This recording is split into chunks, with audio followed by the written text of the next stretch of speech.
our outstanding humanities and social science students, bringing together student research in a single forum. Outstanding presentations will be rewarded with prize money generously donated by the Kitsch Foundation. Our award event will take place in early May. I can tell you from personal experience that the students have been working toward this event and thinking about their presentations for weeks and months, and they're excited to share with you what they have learned. Taken together, these presentations offer a glimpse of the wide-ranging intellectual interests of our students and the high-quality thinking and research that goes into their work. I am anxious to hear what they have to say and share. But before I go any further and introduce the first of the panels this morning, I want to say some thank yous. First of all, thank you to the Kitsch Foundation, which has generously provided the money for student awards. Thank you to Jennifer Matisse, who is the Dean's Office manager. She's out front, who has personally made this all possible. It's her arrangements that have gotten us to this place. I want to say thank you to our judges, two of whom are here, and the others that will be coming across the day. And finally, to the students and the faculty who are participating in the Expo. This is a highlight of the HSS year, and I am grateful for your contributions. First up this morning is my class, History 1101H, The Shaping of the Modern World. The students in this section of the course have been tasked with collecting 4 oral histories this semester. The assignment began with a short quotation from the novel Tremor by author Teju Cole. He writes, "Everyone arrives at knowledge of the world from a personal point of view and is not the poorer for it. Each person understands life on the basis of small personal events. First-hand experience is what matters. It is by being grounded in what we know and what we have experienced that we can move out into greater complexities." Using this as a jumping-off place, the assignment was to create a video or audio podcast about a real-world, historically rooted problem directly connected to a student's family. Students were free to select any worldwide contemporary problem to investigate. Each one of those problems has historical roots, and students were to explore and explain those roots while demonstrating the ongoing, evolving impact of the issue on their family. They were thereby invited to imagine themselves into history. Having completed those interviews, I asked students to reflect on the oral history process. I assigned them to groups to discuss the following: the relationship between the interviewer and the interviewee and how that shapes the product. Oral history ethics, problems, solutions, and practice. The content of the past as learned from oral histories. Is it true what people say? The impact of technology on the oral history process, and how oral history changed our thinking about the pasts, their families, and themselves. So each panel will take up its question in turn. As I begin, I want to remind my students to introduce yourselves to the audience. Each panel has somewhere in the neighborhood between 10 and 15 minutes to speak. The first panel that we'll present has to do with oral history and technology. Here I'm going to turn on the screen and turn the floor over one to the other. Any mic you wish to use, but you must use a mic. Our presentation is about technology, its assistance, and its impediments. I'm Adam Davidovich. I'm Kobe Liu. My name is Jonathan Wong. My name is Jay Guyamuchi. So to start, the first device capable of capturing audio was the phone autograph, and this is not really it. This is a wire recorder that came a bit later, but to start at the beginning, the phone autograph was developed in 1857, and it was found to be able to record, in theory, in 1870s. Only in really the late 1900s did they actually manage to record audio with it, but it did set the stage for the beginning of innovations that could capture audio. Later on, in 1898, the wire recorder was developed, and it was way more advanced and way more reliable. It saw use throughout the early 1900s all the way up to 1950s around when it was replaced by more advanced technologies. But this one was had a very long run, and this is actually what's pictured in the slide right here. It was very, very ahead of its time in terms of how it was constructed. It worked with a wire being pulled across a head that would inscribe the intensity and polarity of the signal, and it could be transcribed and replayed later. And then skipping ahead a bit, nowadays people use iPhones, which has way more advanced technology that takes the signal, has very similar to the wire recorder, but way more compact, and uses condenser technology for that. That's what we usually use nowadays. And so now we typically use things such as, not limited to, Zoom, our phones, task cam recorders. Yeah, here you go. And some editing softwares for audio. These were most definitely rather useful instead of having the big clunky wire recorders, which apparently are like enormous and quite frankly impractical to use nowadays. But compared to there was back then, what we have now is definitely a lot more accessible. I mean, all of these, our phones, our laptops, they're all right on our fingertips. A lot of the programs you can either easily download it or simply um, the program itself comes with the laptops, and so accessibility was definitely a major factor in what we used. And the Tascam recorder that I actually borrowed it simply came from the second floor library, and so very easy. So I'm just going to be talking about editing software and the editing softwares that we used. So nowadays it's easier than ever to edit audio and video. It's easy to clip. It's easy to move audio around. It's easy to add add music, add all the bells and whistles. And this wasn't always the case. Like we take it for granted now that these tools are free and on our computers, but before pre-digital, pre-internet, this was much more difficult. Pre-digital, they had to actually splice the audio tapes with razor blades. It's not like, and on top of that, nowadays we have like um, free cloud storage, which we can take advantage of to store backups of different versions of the audio. So this makes it so much easier than it was in the past to edit freely and not be as worried about making mistakes because they're not as crucial. It's also much less easy to lose the audio that you have recorded or edited. Um, and on top of that, well, okay, so there are two sides of this. Obviously, it's super accessible, super easy, but on the other hand, it makes it such that um, it audio editing being so easy increases the tendency to maybe over edit, and it gives the interviewer and the editor more agency over how the actual recording sounds, which is good in many ways, but maybe you might take something the interviewee says out of context or portray them in a way that they would not want because you are now given these tools. And on top of that, there are also AI editing tools. I found it really helpful when I was editing using a software called Riverside FM. It automatically uses AI speech to text to generate a timestamp transcription of the audio. So when you're editing it, you can pull it on. It saves like so much time just pulling. Just you can just Control F, look up for the clip in the text that you're looking for, and then edit around that. Small things like this make the process much easier. There are also AI tools that edit the actual audio for you. I didn't find that they were super effective, but I mean, I was just curious. I was poking around, and I mean, with time, hopefully these things become more useful. And then on the other hand of this, um, so obviously this makes it super much easier to edit audio, makes the editing process quicker, but especially when these technologies are still, um,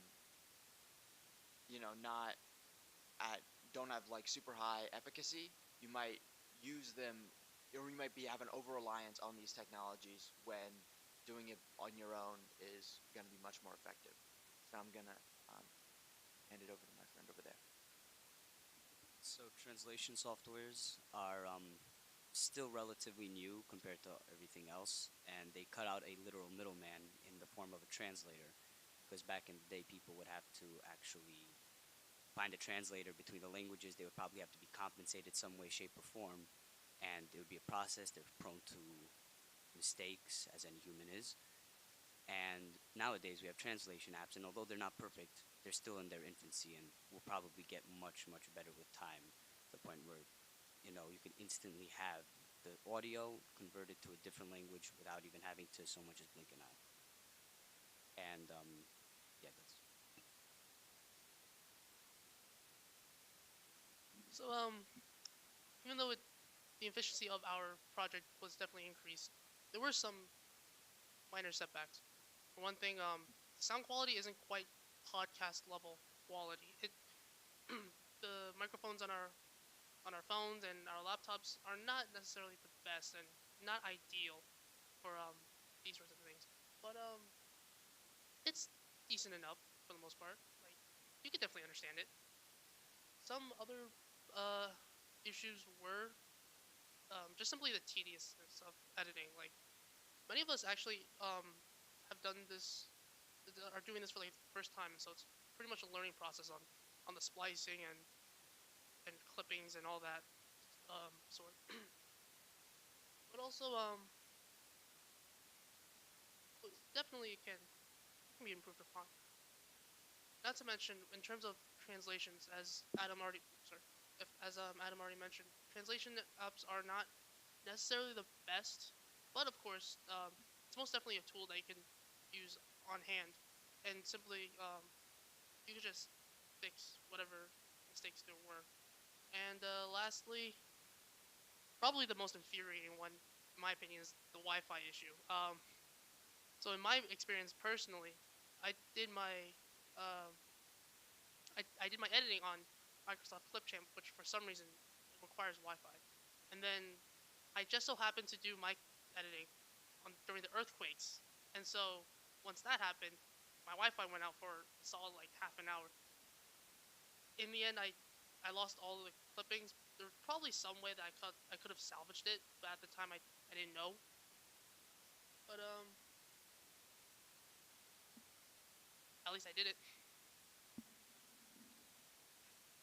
So, introduced to the majority of the world in 2020, Zoom, a robust piece of video conferencing software, proved to be a crutch for the impending wave of remote works and schooling that stemmed from the COVID-19 pandemic. And its relative ease of use allowed for a mostly seamless transition and served as proof of concept for the capabilities and feasibility of our society's increasingly digital world, especially regarding work conferences and even like presentations from a variety of different sectors, such as nonprofits. But when planning oral history interviews for my recent project on COVID-19 misinformation and its impact on my family's decision making about vaccinations, my prior experience with Zoom really gave me some confidence in using it as a platform to host like these important conversations. So I felt that I could really trust it. And one great feature of Zoom that I believe enhanced my oral history interviews as a whole is its ability to capture both audio and video in a relatively simple way, requiring just one click of a button. Additionally, I found that captions can be optionally enabled, which I found is an essential feature that increases the accessibility of the interviews I conducted for listeners or viewers. I feel that in our modern time, we're finding out that accessibility is increasingly important. I know video games are adding options for blind people. I know text to speech models are coming out every day to really help. So it's a great technology. And I also found that Zoom's ability to record video adds another dimension to the oral history interviews that I conducted, as it captures the facial expressions of the people you're interviewing, which I think we all know we're very visual creatures. And sometimes you could see disgust, sometimes you could see like deep passion in someone's eyes when they're discussing a certain topic, or you could see even hesitancy. So it's almost like when they're really getting in depth into a topic, and when they're coming from a place of heart about something. And this was especially important because I had family members confide in me their illnesses, their sicknesses, and how this impacted their decision making for getting the vaccination, which is a frankly controversial topic. Um, so I found that to be very important. So then, however, there were certain moments in my interviews where I felt the limitations of a non-physical interview setting were present. And for example, one of my interviewees had an intermittently poor internet connection, which really made some of the conversation awkward, and it caused some hesitancy in his responses, where I felt that it almost reduced the scope of the interview in a way, and it made it a little unprofessional, which wasn't his fault. I don't think it was my fault. It was mostly the platform's fault. So so there are some stutters, and there were some difficulties in screen sharing where the expert I had, he tried to share a presentation and it took like 5 or so minutes to figure it out. So it was a little difficult. And additionally, the still unusual feeling of a virtual interview seemed to cause interviewees to feel restrained in their responses. So they weren't providing their full, unabated truth. And th- that goes back to how I was saying it limits the scope of the interviews. But I do agree that Zoom as a platform, I think it's imperative to use it and keep it for the rest of our lifetime, I guess, because it really allows for global conversations to occur. And I think there are certain enhancements within the technology. I know Apple, they have their VR platform coming out, and Zoom, they released an app where you could use like your 3D persona or whatever to sort of impose yourself and to host conversations in there. So I think that's going to be an interesting technology that'll grow because maybe we'll feel more interconnected and have a more personal response in these online video conferences. How can we talk about technology without talking about AI? So, as we know, AI has been definitely dominating the uh, cultural sphere, has talked about it or all over the place, and not to mention just how greatly impacted it, greatly impacted Hollywood, how it sort of like reshaped a lot of dynamics, and oral history is no different. AI technology can both hinder and help oral history. And one way it can help is just that, for privacy reasons, I know I'm exploring this is by masking my family members' voices. However, at the same time, there is also the potential for it to fabricate voices, use those same audio clippings, and create its own history, which is just purely speculation, but consequences are still unknown relatively. And the overall damage it can cause, or the overall help it can create, it's still up for debate. Thank you guys for listening. This was technology.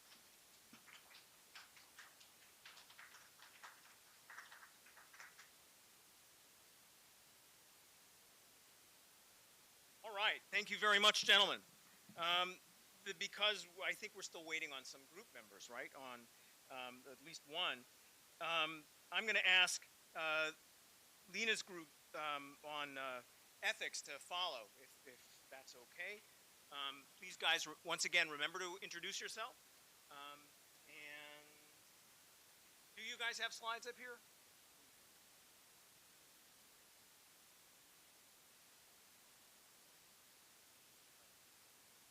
It's going out full screen, I think, uh, on the podcast. And you can use the slides right there. Is that correct? Should work. Sorry, I had some presentation.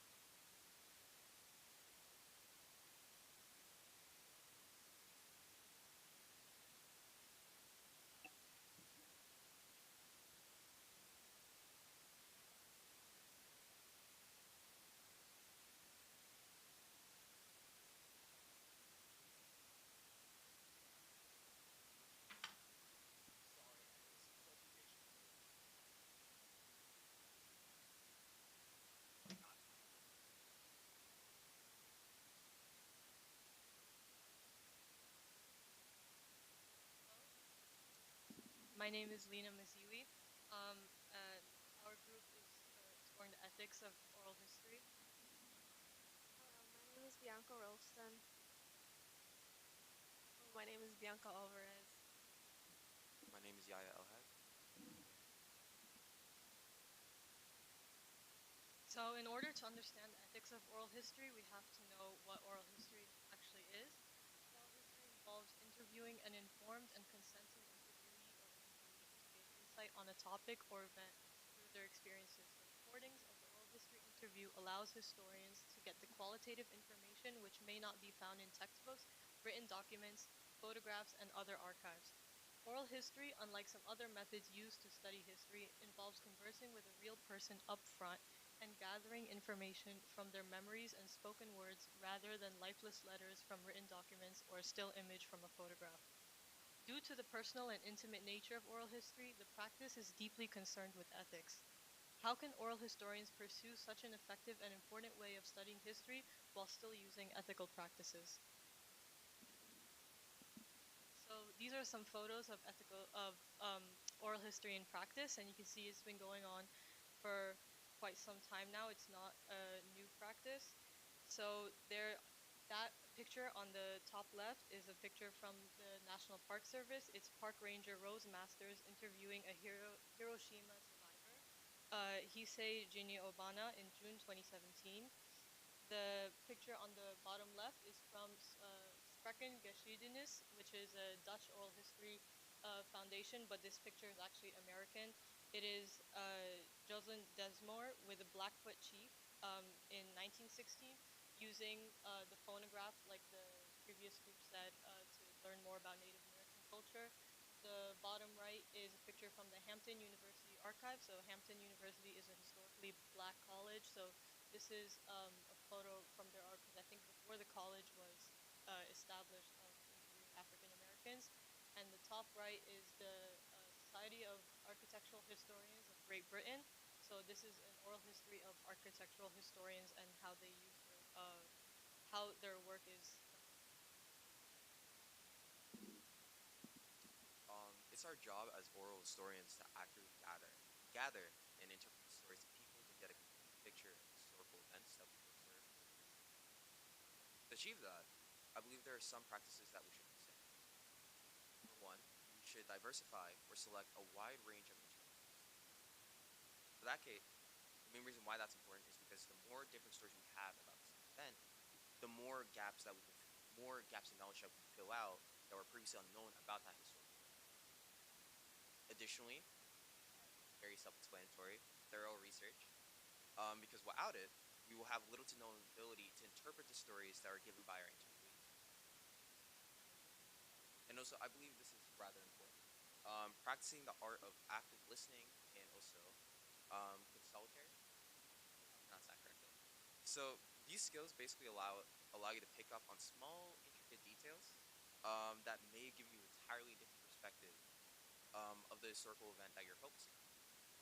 Additionally, it also shows that you care about the well-being and the story of the interviewee, which builds a sense of trust between you and the interviewee. And finally, this is pretty interesting. Allow tangents to happen, but just make sure to stay on track because it shows that you have respect for your interviewee. And this is a very interesting point. I believe that with tangents, you can possibly get sub stories that can build upon their main story unexpectedly. However, just make sure to keep on track to prevent any unnecessary details during the collection process. And I think to add on that, I think also sometimes in oral history, details which we deem unnecessary can actually be very necessary. So I think that, um, uh, like you said, we have to let the interviewee talk since it's not our interview, it's their interview. Similar to most historical fields, oral history can be limited by a large number of problems, and generally speaking, some of the ones that my groupmates found important were accuracy, discomfort, and awkwardness. Um, as we know, oral history revolves around individuals sharing their stories with us, and it's heavily opinion based. So this leads for room for misinformation, so to speak, because sometimes what interviewees may share, they can forget things or remember incorrectly, so it might not align with what we think we know. So it's good to keep an open mind when you're listening to what they're saying and not to say like, well, this isn't true. The next problem would be discomfort because a lot of topics can be uncomfortable for interviewees and it can bring back traumatic memories.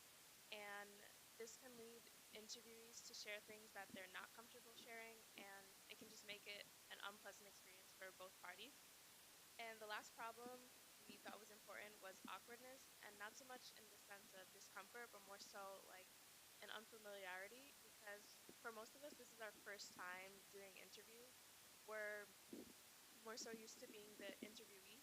So it can be awkward, like trying to transition from question to question and like knowing how to respond to what your interviewees are saying. And so, given this, our interviews are going to be a little less professional than as we would want them to be. But with more practice, we can get better at it. Now, I would like to touch upon more so the personal problems that come with oral history. So, one case, there's misrepresentation. During more so, during my recent interviews, that during my recent interviews, it came more so specifically one interviewee. They were worried that their words that might send the wrong message about how diversity should look in the workplace. Additionally, we do have one point about privacy.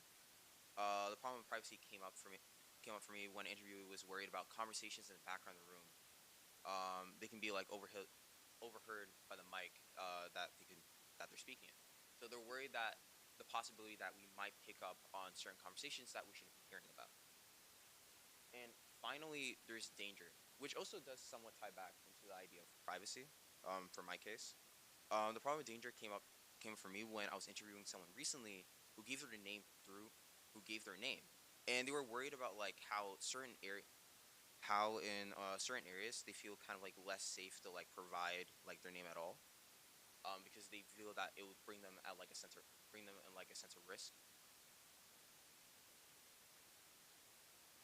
We have all these problems, although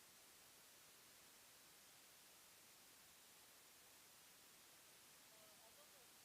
oral history the interviewee or the purpose of studying personal stories, although they may not pertain to humanity,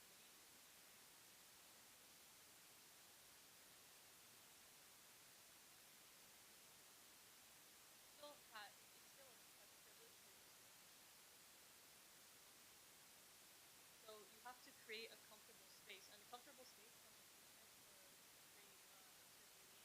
What you deem as a comfortable space may not be comfortable for them, and I think even within the protocol for oral history can be very uncomfortable. You're going to encounter topics that you never thought you would have to speak about. You're going to have to listen to opinions that you may totally disagree with, but it's still your responsibility to make sure that your interviewee knows that they can trust you without judgment. And so that's why you need to focus on the needs of the speaker and not the format. You need to be prepared to encounter these uncomfortable topics and these opposing ideas that you may have. And I think the most important thing is that you just have to be silent from the interview. If someone is speaking and you have something to say, because you are asking questions but you're not prodding. You're not supposed to kind of interfere. Although you're conducting the interview, this is really all about the speaker and their story. And as we mentioned, the speaker may already be feeling very nervous. So you have to kind of be socially aware, be understanding, be kind, because you don't know what bringing up this topic can do for them, what it does for them emotionally. Um, and it's it's your research, but their story. And personal stories are something which is very special, which is very fragile, and you cannot push someone to give you their story, and you cannot force someone to withhold their story. So when you're going into an oral history interview, you actually should not have any expectations at all. You should be ready to have anything happen, and you have to be okay with that, even if it doesn't give you what you want to hear. You shouldn't have something you want to hear. You should just be ready to listen.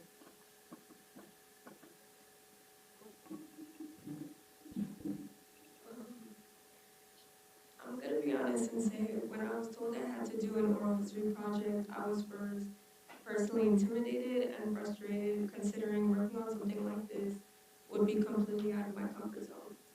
After learning what oral history consists of and what I wanted to talk about, I was at first aware that I needed to plan accordingly. Luckily, our professor gave us assignments that pushed us to make hard decisions for our project. This proved even more to me just how valuable preparatory work can be. Because before I didn't even think it was possible for me to handle a project like this, and now I'm already at the final stages of it. Another thing I struggled greatly with was figuring out how to get the most out of my interviews, and I noticed that if the preparatory work doesn't help as much you would like making the conversation flow, you can just think of the interview as more of a normal conversation. Don't take over, but do it in a way where you simply emphasize or add on to your interview's responses, sharing some of your own perspective. All in all, I've also learned that if you don't take the time to value and appreciate every part of the process within this project, you cannot guarantee the quality of your work. Because it not only entails how the interviews turn out, it's based on a lot on how you show respect and care for them. It's based on the background knowledge you're able to inform your audience of so they can have a clear understanding of the message you're sharing. You don't want anyone to be more confused about the topic compared to before they were introduced to your project. Paying attention to the details is critical because if not, there is the possibility that you could offend someone or confuse your audience. Everything that is required in this process is also a learning process. In being a professional, a good speaker, a researcher, and so on. So ultimately, I would just advise that you don't take anything you learn from this process for granted, and in some way you will have come out of this process a more capable person. So I know that a lot of us here, it's our first time doing oral histories, and we may never do an oral history again. Um, Hopefully not. And to everyone watching, maybe you've never done an oral history or this is your first time hearing about oral history, and it can sound kind of scary at first that you are going into maybe someone's home or pulling them into an office space and asking all these questions, but I think even though oral history is like deeply concerned with ethics because it's in real time, you're talking with real people, I think we just need to understand that it is a research method. It is important for studying history, and there are ways in which you can practice oral history ethically, and there will still be issues, as with all research methods. There's always going to be those little spots that you didn't quite hit, or you might make mistakes, but that's why it's important to do all this preparatory work, as Bianca said, and that it's important for you to see your interview as a person, and not as a documentary or a textbook or a history book, because it's not. There's a real person sitting in front of you. So I think that's why oral history is important, and if you've never really explored oral history before, you should go out and listen to some. Thank you. Thank you very, very much. Thank you very, very much to the Oral History Ethics and Practice group. Let's see. I'm going to ask the What We Learned, the content group, to come on up, which is to say Leela and Sergio and others. Come on up to the front. And as they get organized, I want to say thank you very much to the ethics group. That was very, very helpful, and as an important reminder that what we do is we work with living people. And some real important part of being a good oral historian is to be a decent human being. So, Sergio, the thing is yours, I think. I'm not sure which one is yours, though. That's Kobe's. Is it? I don't know which one. That's that group. Maybe it's this one then. Okay. Screen. Thanks, good.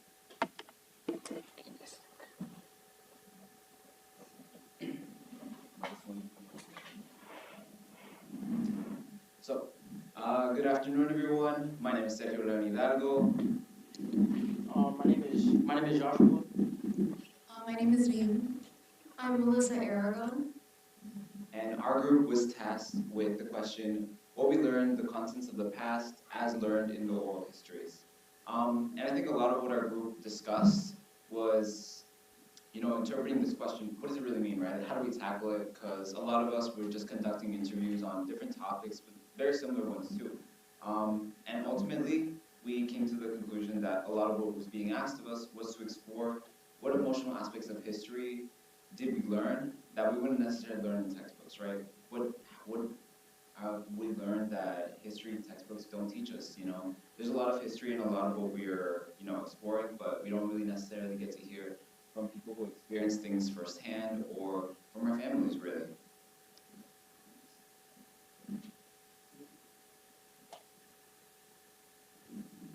So to start us off, I wanted to focus a little bit on what my topic was, and I decided to go into the idea of undocumented immigrant students and their access to higher education. Particularly, what I wanted to do was get more of an idea of what it really looked like. The history of this country is very, very interesting with, denying people their education and not ensuring that people have proper representation in this country. And I wanted to get a perspective of it that I hadn't previously gotten before. And so I decided to talk to my sister about it. And a little bit of history about our own family. This topic was really resonated with me deeply. I want to say that firstly because I myself am undocumented and the first person in my family to go to college with that status. So it's very, very personal to me, but also it's very real. It's an issue that is continuous in our society and something that is very stigmatized. And I think that when I wanted to tackle this question, I wanted to get an insight of someone who hadn't attended college, who was undocumented, and what their life looked like, right? And maybe the reasons as to why that was the case. And so I spoke with my sister about this. And her being the oldest in our family, I think everybody can relate when there is the oldest in the family. There's always this feeling of having to succeed, and be the beacon of hope for the future. And a lot of what I learned from my sister was that her not being able to attend college was kind of hard. It was extremely difficult, and it was this really heartbreaking thing. I think a lot of what I've learned from her was that, she wanted to go into nursing and, help in a lot of humanitarian aid. And that was a really noble cause to go into, and who wouldn't want that, right? But unfortunately, due to our country's long history of denying people their education, she wasn't able to pursue that education due to certain exams that she wasn't able to take. And wasn't able to receive her degree. So imagine being so passionate about something, but ultimately being denied the ability to do something like that. And it was only because of laws imposed by a government so long before you that you would have never been able to do anything about it, right? And I learned that this was a pain that was resonating with her, that she had never been able to fully express and share, and something that I learned that she had always felt. I had also learned that, again, going back to the idea of being the oldest in an immigrant family, there's always this pressure to succeed and be more. But I think a lot of what was being said to me was as well that, I guess, me being the second oldest, there was then that continuation of who's going to be next, who's going to continue on a legacy. And I tried to, connect with her, but not interfere with what she was telling me. I think that's an important part of what was being said previously, trying to interact with the person who's speaking, but also, not overtake their story. And I think I learned a lot from her that there was still some pride in the sense of being able to know that there was someone else in college that was still attempting to move forward. And I think that when she shared that she had graduated from high school, she had felt that that was one step forward in our family's lives, but not being able to attend college felt like 2 steps back, and I think a lot of people can relate in that sense. And then, having to enter into the work field, there was a certain level of shame that came into it and regret when a lot of it was all going down. I think that was also something that I learned really from her. I never really understood that, and I think I had gained a new perspective in a lot of senses for that. And then lastly, I feel like one of the greatest things that I learned from her that she felt that life wasn't over for her. That college, that's funny enough, that college isn't the end to be all, right? Yes, pursuing a higher education is amazing and it's something that we all wish to do, but it isn't the end of everyone's story if you're not able to do so. A lot of what I learned from her was that she had spoken about her entrepreneurial ventures and how she, was going into essentially different pathways of starting her own business and attempting to go forward in life. And I think that she even shared that she wanted to, pursue a degree in a different field if possible, and maybe return to college one day and tackle that issue once more. But a lot of what I learned from her was that, there's this resiliency in the undocumented immigrant community to move forward that isn't seen almost anywhere else, and I think that's a certain level of pride that I continue on with, and I know that she continues on with. And it's these challenges that we face that are in no way, shape, or form, the product of our own doing. It's a government that has had a long history, like I'm saying, of, excluding people from being able to pursue their education. But I think that a lot of what I learned from her was that there's still this want to thrive and to achieve more. And that's definitely something that you can't be taught in a textbook. So the topic I chose was the 2011 Egyptian Revolution, and personally, before I even knew what oral history meant, I felt like interviewing people wasn't as important as reading about something on a document or looking through textbooks if you want to learn about a historical event. I just thought the significance of interviewing people wasn't as high as I would have thought, but then after actually interviewing these people one-on-one about an event that I should know more about because I'm Egyptian, but I actually had nothing, I didn't know much about it. But once I interviewed these people, I knew a lot more, and I was very happy with the outcome. So I felt like oral history is important because it forms an emotional attachment between you and that historical event, and you as well with the person you're interviewing. And I noticed that a lot of these people that I interviewed had one thing in common, even though they were all different ages and in different parts of the world while it was going on. It's that they were all upset about the Egyptian Revolution because that was basically a negative turning point in Egyptian history, because basically after that, economy rose, and then economy dropped, and then inflation rose, and unemployment also rose. Ever since then, this was a turning point in history. And basically, from my knowledge of the Egyptian Revolution before I interviewed these people, I saw it basically only as numbers, and I thought the revolution was it took a long time, but as I interviewed these people that were in Egypt, they said it didn't take that long, but the effects of the revolution were basically greater than the actual revolution that took place, if that makes sense. So I interviewed my mom, my brother, and 2 family friends I knew that were in Egypt during the time, and basically even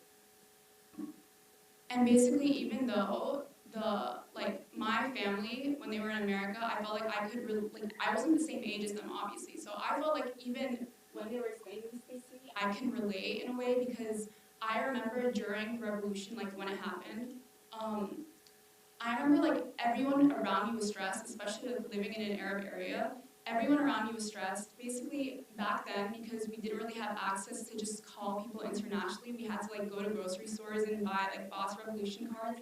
All of them were basically sold out every single time I would go to the store, and that basically shows how stressed and like upset and disappointed everyone was, and they really like urgently wanted to reach out to their families. So this made us think like everyone in Egypt was basically going through like, you know, something hard. But then when I was interviewing someone I knew from Egypt, they basically said the revolution didn't feel like anything for them because they lived in a gated neighborhood. So I felt like there was like a big difference between people who were like privileged, and at the time I didn't know that people were privileged back then. Like during the Egyptian revolution, I felt like everyone was going through it, but yeah, there's like a whole side that I didn't know of, like of people being privileged and not knowing what's going on, and then like the whole other side, which is basically my family, which, you know, a lot of them were unemployed during the time, they depended on us for money and stuff like that. So basically I'm gonna conclude right now, but I felt like oral history was important because if I didn't interview these people, I wouldn't have known about any of this, and this made me want to learn more about the Egyptian Revolution and more about my own history. And yeah.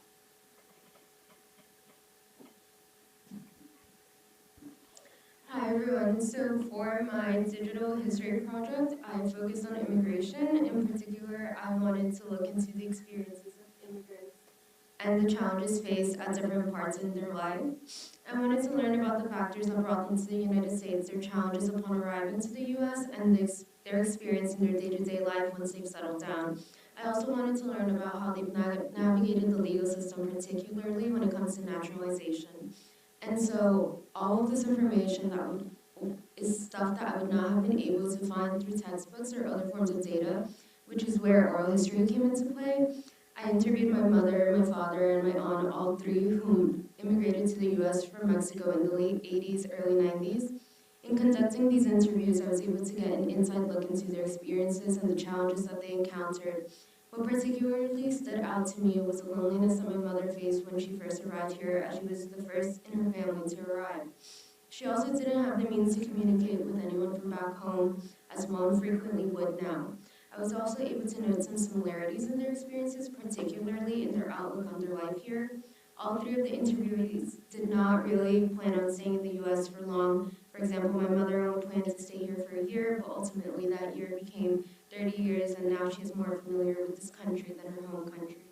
And so what I feel that oral history does is it allows us to hear the voices of many that would have otherwise gone unheard, and also allows us to learn about the emotional aspect of certain events in history that could not have otherwise been translated through statistical data or textbooks.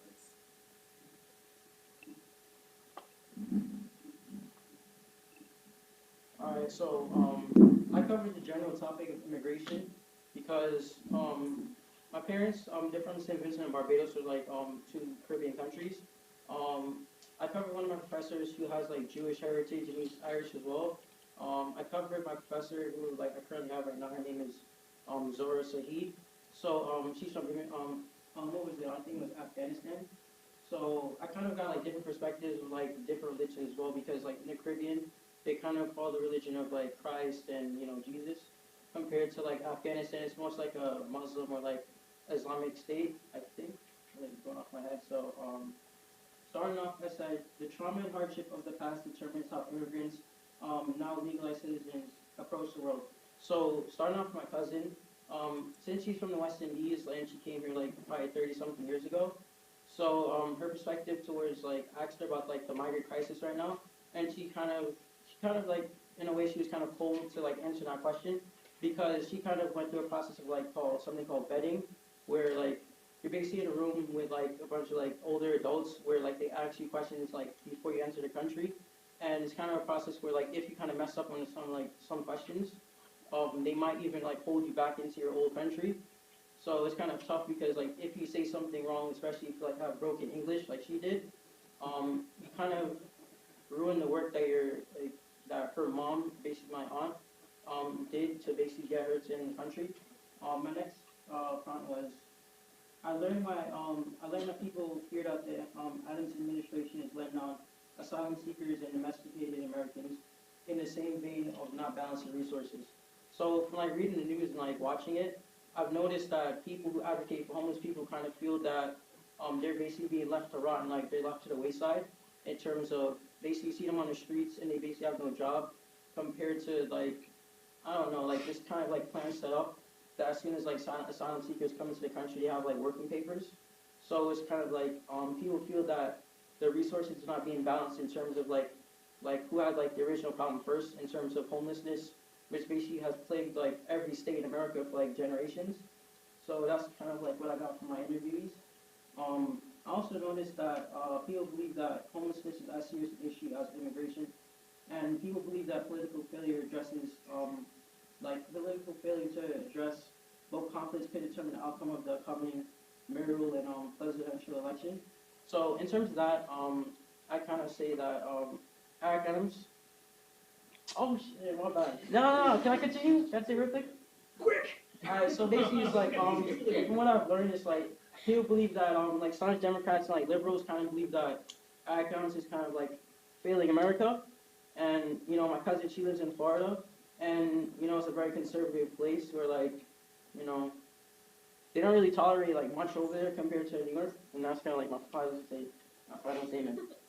Yeah. Thank you very much, guys.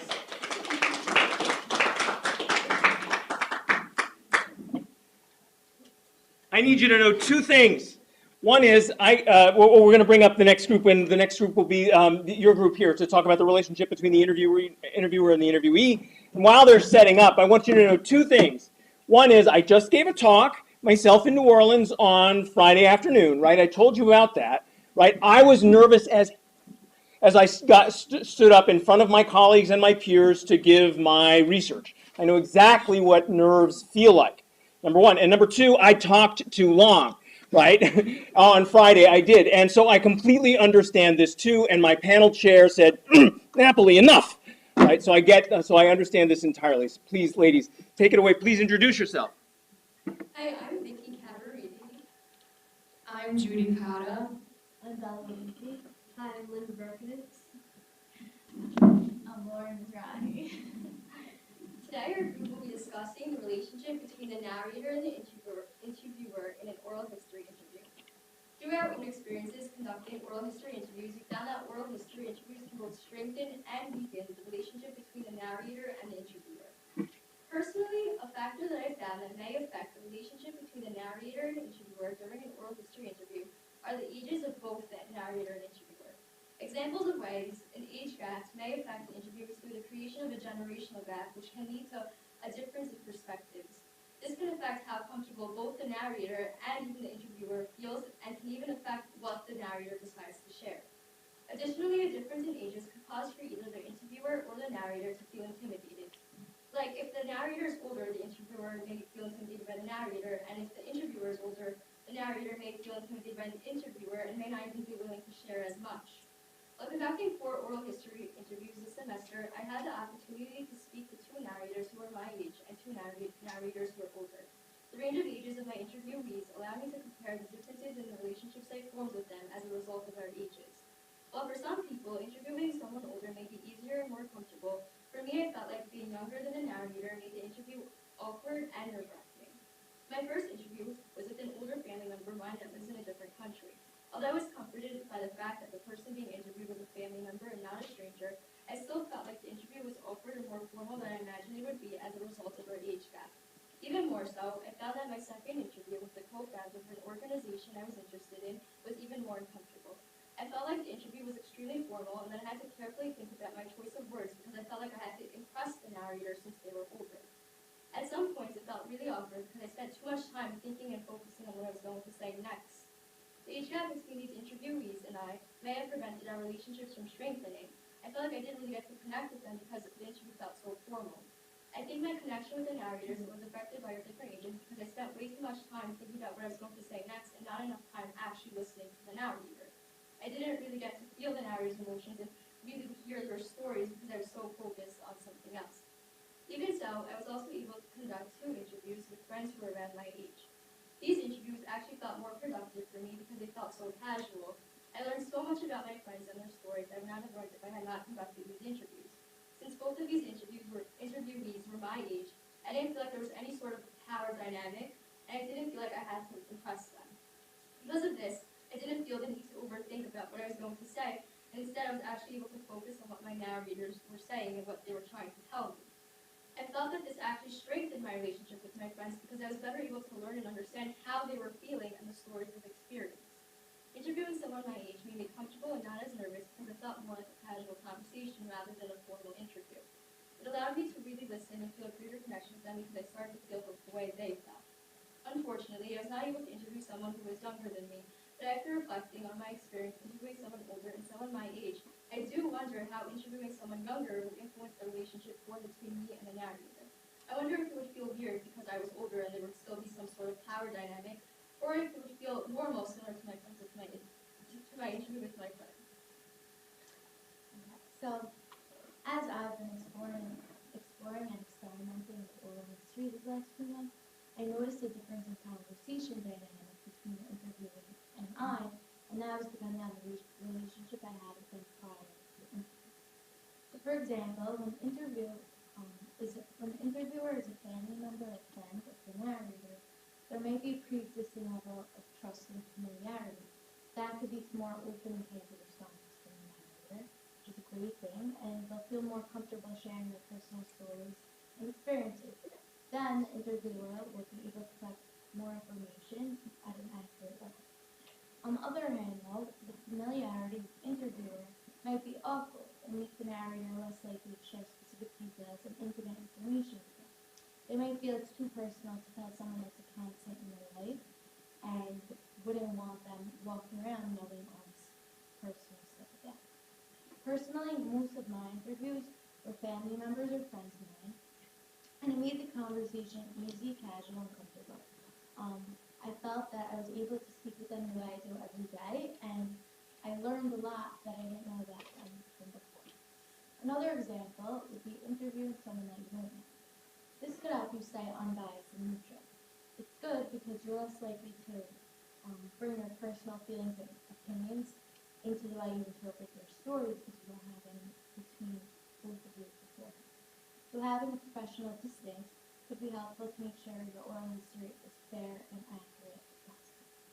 Although interviewing a stranger could bring feelings of discomfort both for the interviewer and the narrator.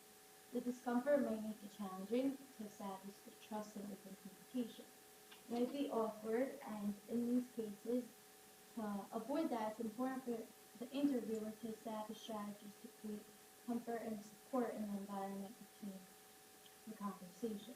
So, for example, make sure to employ active listening, show a lot of empathy, and be respectful of their boundaries if they want to share what they do. Another type of example would be if the interviewer shares a similar background or experience with the narrator. It could create a sense of empathy and understanding, and could facilitate deeper conversation with insight into the narrator's perspective. So, for example, all of my interviewees had the same religious background as me and lived in the same community as me. It would help because when they were telling their stories and sharing their information, I had a certain background information and didn't need to ask questions for further background explanation. So I thought it was very good and led to more conversation without looking for background. So I'm going to be discussing how lack of preparation and professionalism can negatively affect the relationship between the interviewer and the interviewee. Firstly, let's address the issue of preparation. When an interview fails to adequately prepare for an interview, it can lead to a ton of problems. For instance, they may ask relevant but poorly constructed questions which would be no help to the interviewer, and would fail to elicit meaningful responses from the interviewee. This can create a sense of confusion, frustration, and disengagement, and the interviewee may perceive the interviewer's lack of preparation as a sign of disinterest. Imagine agreeing to be interviewed by someone. You meet with the interviewer on the date and time they have planned, but when you arrive, the interviewer has no questions prepared for you, no game plan as to how the interview should go, and zero sense of organization. You would not only feel uncomfortable and confused, but you would also feel disrespected since the interviewer evidently put no effort at all into this conversation with you. It is therefore crucial to have done the necessary preparations beforehand to ensure that you have a positive relationship with your interviewee and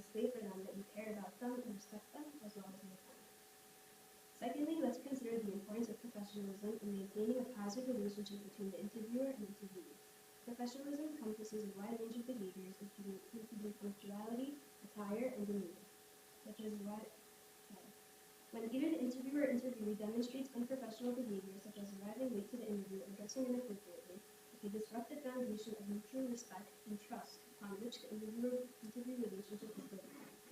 For example, an interviewer who arrives 15 minutes late wearing sweatshirts and sweatpants and a wrinkled t-shirt may be perceived as lacking in organizational skills, being disrespectful towards the interviewee's time, and overall just relaying the message that they didn't care and that this interview is not their top priority. It's important to therefore dress the part, arrive on time, maintain proper body language, and remain professional throughout the whole interview. Good morning. I will be talking about how interviews can be tough when there's a big power difference between the interviewer and the interviewee. Imagine you're in an interview and you're feeling nervous, and the interviewer seems to have all the control. They ask the questions and you just try your best to impress them. But this unequal power can make things harder than they need to be. First off, the interviewer might talk a lot, making it hard for you to share your thoughts. This can make you feel rushed or unheard. Additionally, it can create bad feelings. When one person has too much power, it's hard to trust each other. This makes it harder to have open and honest communication, which ruins the whole entire point of the interview. So what can we do to fix this? For the interviewer, listen more and talk less. Make the interview feel like a conversation rather than an interrogation. For the interviewee, remember that you're valuable too and should always show your full potential and skill no matter how intimidated you are. Overall, the positive effect of mutual respect should be present in interviews in order to override the negative effect of power imbalance. So I'll be discussing how religion and culture shapes the relationship between the interviewers and the narrator. So first, what I mean by religion and culture is basically that religion encompasses beliefs, practices, and traditions, while culture discusses a broader range of values within a particular group. It's very important to recognize the diversity within religions and cultures. Even within the same groups, individuals hold different perspectives. So it's very important to be respectful and sensitive to the people that you're interviewing because they hold different beliefs that are shaped by upbringing, education, and personal interpretation. When interviewers and narrators share similar religious and cultural backgrounds, it fosters a sense of harmony and understanding, and shared beliefs or traditions provide common ground for communication, and it leads to greater trust and openness during interviews. So personally, in my interviews, I interviewed people that share the same religious beliefs as me, and piggybacking off of what Bella said, they are in the same community as me, and it felt more comfortable to have that experience. And on the other hand, there's interviews with people that have differences in religious and cultural perspectives. And in order to navigate through these differences, it's very important to actively listen, be open-minded, and empathize. And by genuinely seeking to understand the other person's perspectives, we can, in the end, bridge divides and foster mutual respect. In conclusion, the influence of religion and culture on the interviewer and narrator relationship cannot be understated. Whether through shared beliefs or differing perspectives, these factors shape the dynamics of the interviews in many ways. By approaching interactions with sensitivity, empathy, and respect, we can, in the end, have meaningful connections and deeper understanding between the interviewers and the narrator.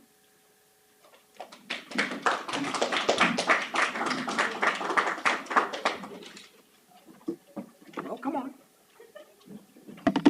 Terrific. Thank you very much. I have much to say when we're all done. This has been fantastic so far. The last panel for the morning has to do with how we were changed by the experience of doing these interviews. Oh, we need another chair, don't we? No, we got enough chairs. Once again, folks, please do remember to introduce yourself as you begin. have a PowerPoint. You do. Sorry about that. Okay, so there's that. One moment. I think it's the first one.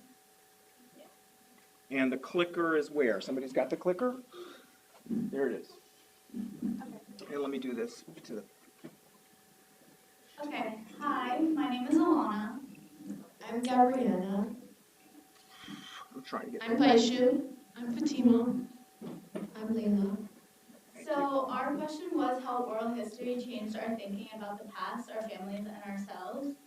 So I'm gonna go first.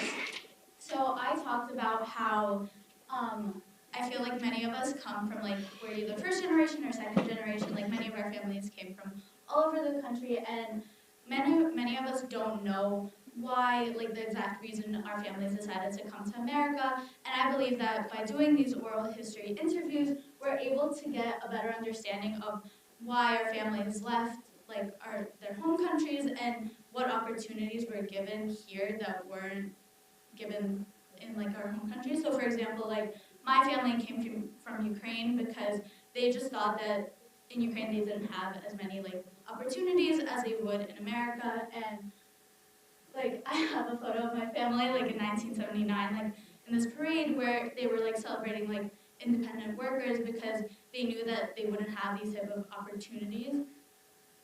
And they decided to take that and explore like what opportunities they could have if they lived in like a better place such as America. And then I also talked about how I talked about so when the war in Ukraine started, like the first month in, my uncle went to Ukraine, like the border between Ukraine and Poland, to help refugees come to Poland and like help them get situated and find a place to stay. So I talked about how we were kind of with the help of oral history, we're able to understand these parts of our identity and why, like what we can do as like I said, like first generation or just people like to help and make this world a better place. So to address our topic on the importance of oral history, I discussed how I feel like it helps us preserve our individual histories because, like our professor had stated in the beginning, everyone has their own experiences. And so I feel like that's a very important thing to focus on within oral history and how it helps us become empathetic and connected to one another. I feel like sometimes we get very lost in just like everything that's going on. And it's just hard to remember that like at the end of the day we're all human and everyone has their own experiences, and I feel like that is just something that's very important to emphasize. And for my project, I discussed mental health because that's a big thing in my family and historically like that's just a very significant issue.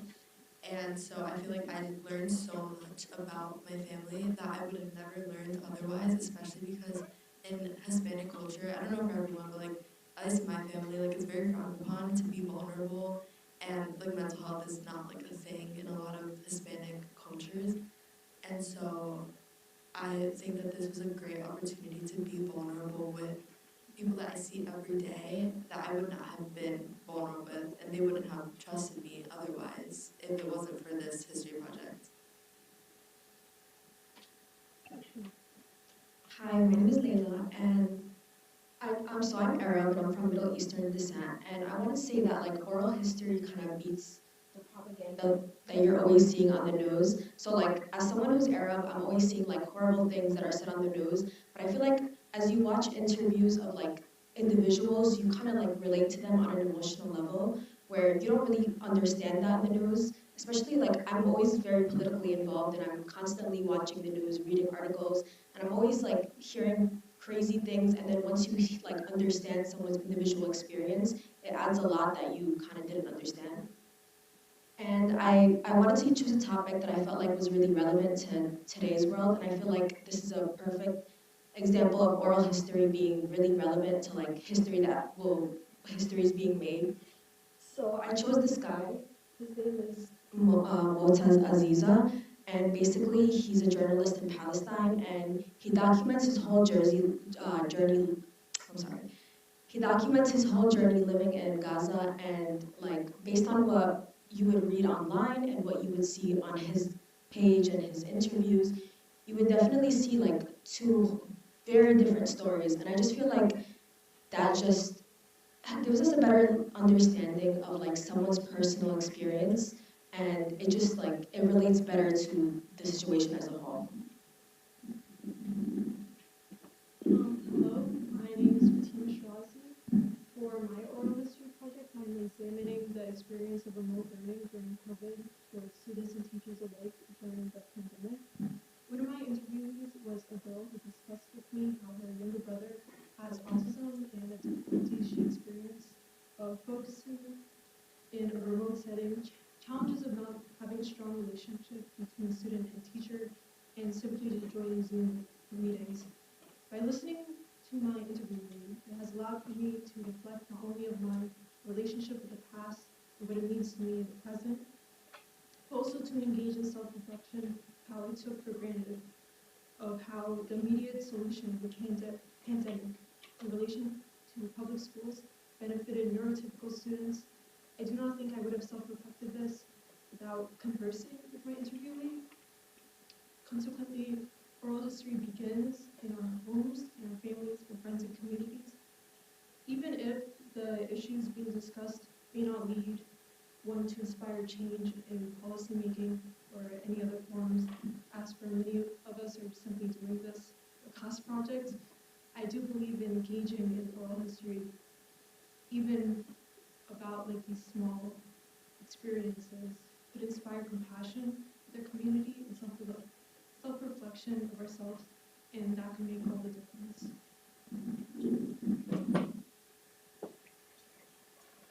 Hi, my name is Vaishu. So I found that my oral history project allowed me to be thankful that I'm here right now in the United States because my parents are immigrants from India, and I was made aware of the sacrifices that they made to come here.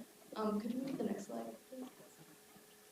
The lady in the red dress, that's my mom. That's my mom and dad when they got married. I want to talk about my mom because my mom made the sacrifice of coming to the United States. She never planned to in no way, but my dad was already working here, so when they got married, my mom also moved. My mom was supposed to be a math teacher in India. That's what she studied for. She got her master's degree and everything. But she had to sacrifice that career, that education, because when she came here, the degrees they transferred differently from India to America, and she couldn't be a teacher for a really long time. And then after 20 years or so, she finally became a teacher. So I'm so thankful for those sacrifices that my mom made so I can grow up here in the US. So it made me thankful for who I am, and I have an increased respect for my parents from this oral history project. Another thing I wanted to highlight was I learned about current issues in immigration. For instance, when my parents moved here in the early 2000s, they were able to get their green card in about 2 years. However, my cousin and her husband, they're in this picture, they moved here in like 2016. So it's been like 6 to 7 years, and they still haven't received their green card. And they want to stay here so they can provide opportunities for their children, but because of the backlog of immigration cases right now, they're not able to get their green card, and they're still waiting for it. So that's a current issue right now that we have in our system, and because I did this oral history project, I was able to learn more about it and learn more information about it. So oral history has been greatly beneficial to me. Even before this class, I hadn't heard about it, but it's allowed me to gain more respect for my relatives who have made this journey to the United States, and allowed me to highlight issues that have impacted current and past immigrants.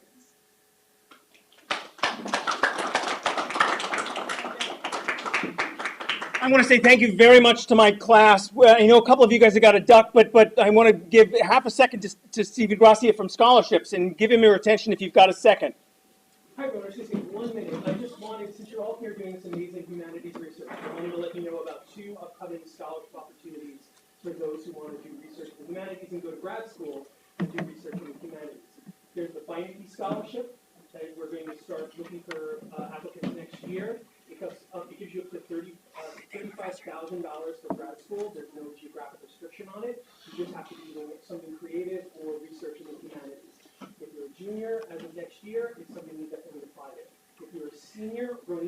senior year in the fall, you might be interested in the Fulbright, which is a year abroad to do your master's in certain countries, teach in certain countries, or do your own research project. So if you want to do research internationally, the Fulbright is definitely something for you. I'm just going to leave some papers here with descriptions and QR codes. You can see their websites, and you should contact the scholarship office. But there are other opportunities too to get funding for research in their subject areas. Okay, thanks. Have a great day. I'll get the same notes. Thank you. Thank you very much, guys. It was really well done. Thank you.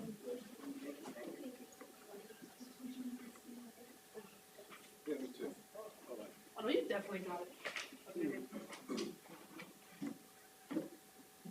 Well done. Well done. Well done. Bunch of smart kids. Thank you.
Okay. Okay, welcome. Good morning. Thank you for being here. We're looking forward to a session on the value of philosophy and the humanities as part of the HSS Expo. Thank you, Dean Napoli, for organizing this, and Gaston, and everyone who's here. So we will have two presenters from the philosophy department. They are both philosophy seniors.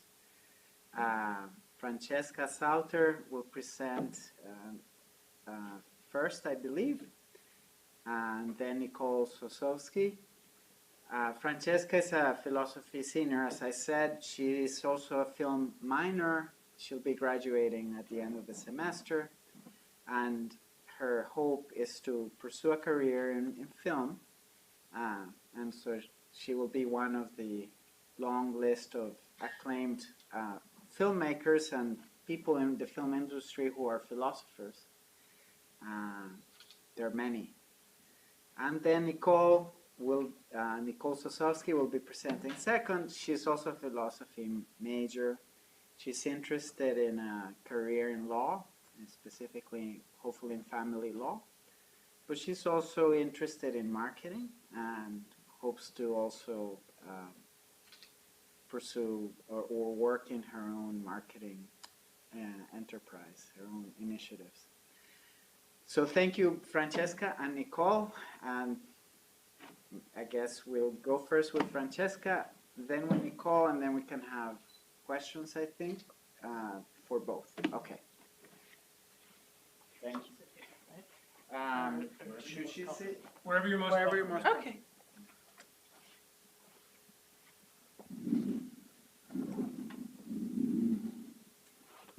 Hello. Okay. My name is Francesca Salter. I'll be discussing the value of philosophy. In the New York Times article, "Can Humanities Survive the Budget Cuts?" the Mississippi State Auditor, Shad White, questions the value of humanities programs in state schools, advising that funds are instead appropriated to higher value programs, such as business and engineering. In this essay, I will be interpreting these accusations against the value of liberal arts and humanities, also as accusations against the value of philosophy specifically. The British philosopher Bertrand Russell believed that there is an intrinsic and deeply important value in philosophy that counters White's views. Using Russell's book, The Problems of Philosophy, specifically the last chapter, The Value of Philosophy, I will discuss his issues with the ways in which we view needs and the value of those needs, along with his specific beliefs on the value of philosophy's ability to expand the mind. Evaluating his argument, I will discuss Russell's own acknowledgement of its limitations, while also defending its reasoning and explaining why I personally agree with Russell and disagree with White that there is value in studying philosophy. Bertrand Russell would argue that the value of philosophy isn't quantifiable in the way that Shad White expects or wants it to be, in the way that other areas of study can directly correlate to a salary or have monetary value. As stated in the article, White aims to have Mississippi invest more in academic programs that, quote, improve the value they provide to both taxpayers and graduates. White believes that the main purpose of higher education is to set yourself up with a well-paying career, and in the case of state-funded education, that career should also directly benefit the economy of the state which provided the education. As an auditor, he treats public education as an investment in which direct returns must be made. White views the value of these programs in the black and white of dollar value, and whether these programs will lead to a salary with which one can fulfill the most basic needs, both for the self and for the state. According to White, quote, liberal arts graduates not only earn less, but they are also less likely to stay in Mississippi, end quote. Therefore, he sees little value in the liberal arts on both an individual and societal level. Russell here would categorize White as someone society incorrectly labels as a practical man, someone who, quote, realizes that men have food for the body, but is oblivious to the necessity of providing food for the mind. These practical people, like White, only recognize value in what many consider to be the most basic of needs, like food, water, shelter, and medicine. These needs are seen as only being able to be met if you have a good salary, and the only way to ensure a high salary is to pick a career check major in college. White argues that, quote, state spending on degree programs should match the needs of the economy. He wants to prioritize STEM and business programs because they directly correlate to jobs that promote economic growth. without questioning if the state of the economy is the most important aspect of society, or if humanities programs could also indirectly stimulate growth. Economic growth, again, though, only relates to the material needs of people and ignores our critical and philosophical needs. Russell disagrees with the very idea of this hierarchy of needs, in which material needs are most important and thoughts and ideas are lesser than. Russell argues that the goods of the mind are just as, if not more important, essential to sustaining life as the material goods of the body. Russell argues that philosophy's chief value is in the questions it asks, and how the act of questioning the world around you, in essence, frees you. Someone like White might make the argument that if philosophy aims at knowledge but ends with more questions than answers, it is impractical and invaluable. Russell acknowledges that philosophy often produces questions over answers, but that the value of philosophy lies in its uncertainty. It may not be able to provide concrete answers, but the nature of questioning and discussing can suggest many possibilities beyond our preconceived notions, therefore succeeding in expanding our minds. This expansion of the mind, or at least the possibility for expansion, helps to fight against the powers that wish to exert control over people. By philosophizing and breaking out of one's own limited worldview, they are freed from being at the mercy of the will of the controlling world. Political philosophy, for example, may lead someone to question their government and the nature of its power. This questioning may help them in recognizing injustice and help them to fight against it, as opposed to being subjugated to and suffering through it. Beyond politics, philosophy can help liberate you from the petty concerns and perspectives of daily life by helping you see the larger picture of history and the universe. Russell argues that, quote, all acquisition of knowledge is an enlargement of the self. It is obtained when the desire for knowledge is alone operative, end quote. That in order to reach this expansion of the mind, we must yearn for knowledge's sake, without any preconceived notions or agendas. Knowledge for the purpose of economic gain, as the means to an end, does not offer the same expansion in the way that philosophical discussion and a philosophical approach to the search for knowledge would. While I do not think that Russell's argument for the value of philosophy would sway such an economical person such as White, I do agree that he makes a good argument for the value of philosophy in general.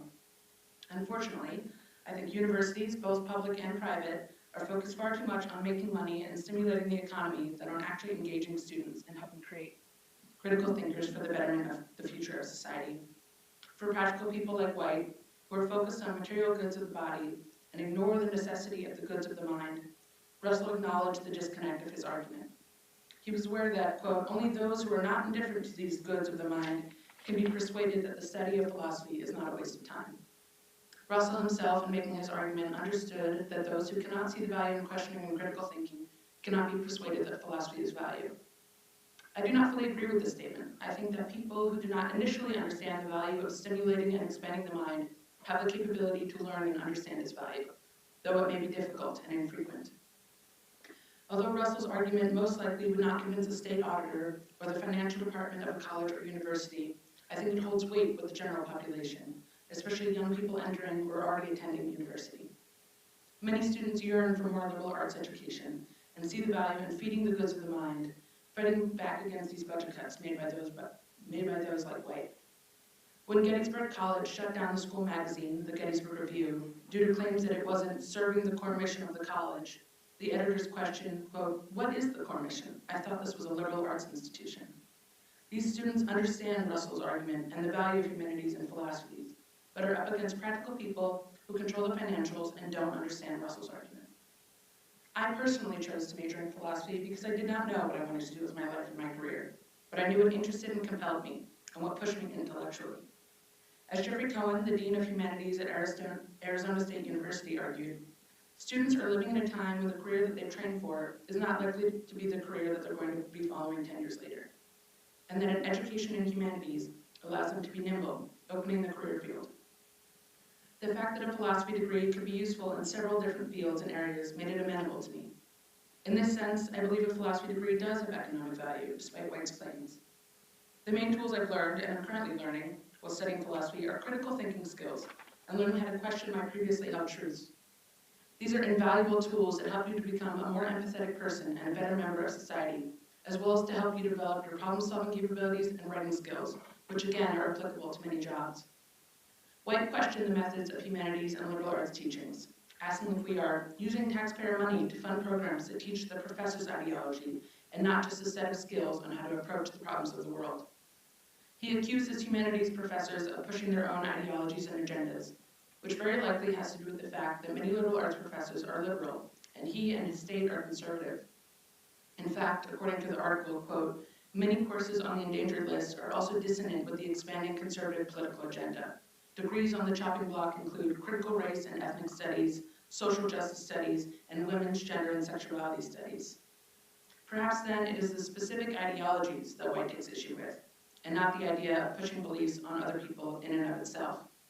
Regardless of political leanings, though, I don't object to the idea of professors sharing their principles and beliefs with their students, while also teaching them a set of skills on how to approach problems in the world. In fact, I think they go hand in hand. Philosophy especially teaches you how to develop your own ideas and principles. And in the act of student and professor sharing their own beliefs, the classroom opens up and allows for more dynamic conversation and debate. Overall, I have found great value in studying philosophy, as it has made me a better writer and has helped me to expand and free my mind beyond its previous capacities. While evaluating both White and Russell's views on the value of philosophy, I have learned to have an even greater appreciation for philosophy and for my liberal arts education. In the process, I had to analyze and understand the nature of what it means for something to be valuable, and assess that the arbiter of value in a given instance has great influence on its very definition. For White, value is nothing more than a cost-benefit analysis. Anything with high investment return rate is valuable, and anything without is not. For Russell, value has a broader definition, in which benefits can take different forms, and he argues that the benefits of studying philosophy have great value. In understanding Russell's argument for the value of philosophy, I learned and questioned more about what humans' needs are and how society tries or fails to meet those needs. Russell argued that the greatest value that philosophy has is the ability to expand your mind through questioning the world around you.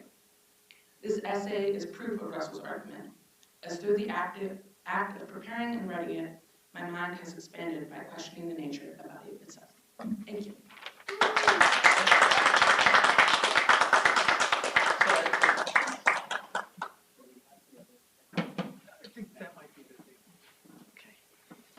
So thank you, Francesca. What we will do is we will have Nicole read her paper also, Nicole Sosowski, and then we can have questions for both. Should I say the title? Yes.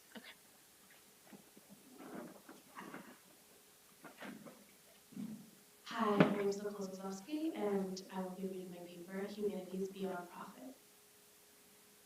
In the New York Times article, Can Humanities Survive the Budget Cuts? The question of whether humanities majors, like philosophy, are valuable enough to continue to fund and teach.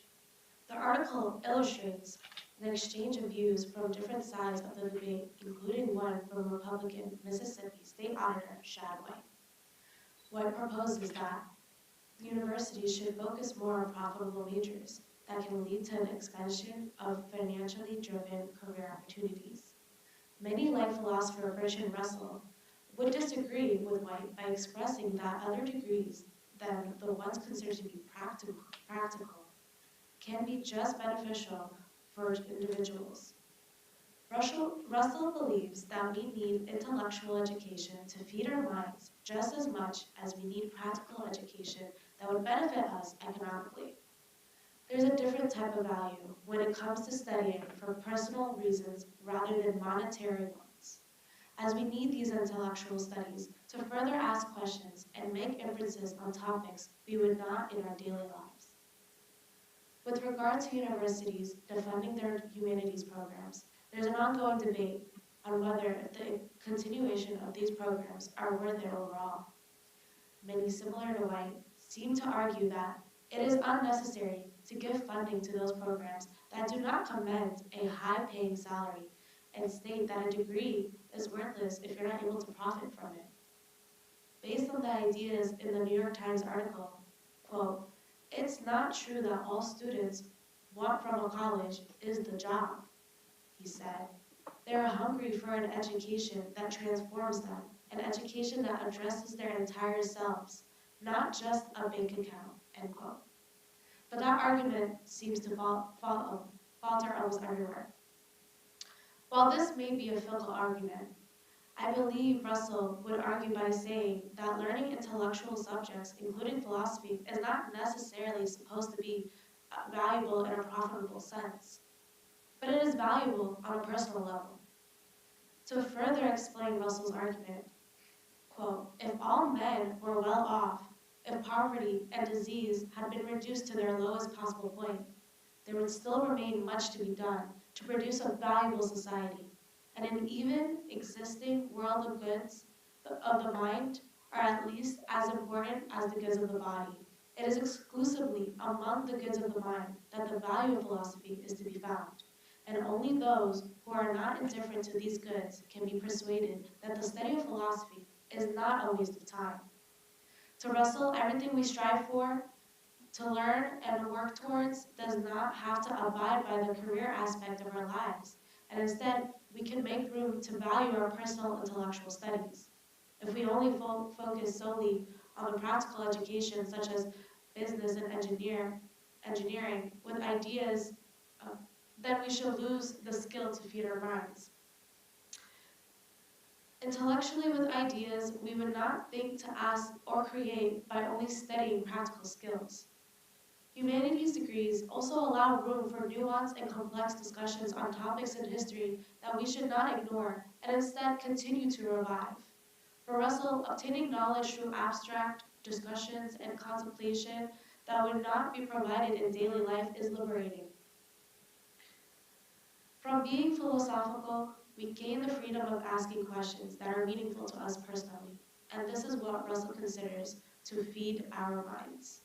To elaborate further, Russell states, quote, philosophy has a value, perhaps its chief value, through the greatness of objects, which it contemplates, and the freedom from narrow and personal aims resulting from this contemplation, end quote. Not only does Russell value questioning things for personal pleasure, but he explains by questioning ourselves, we are also questioning the way we live in the world and how our society functions. I recognize that without having a space in education, such as philosophy classes, we are less likely to be provoked to ask complex questions that are crucial to ask ourselves once in a while.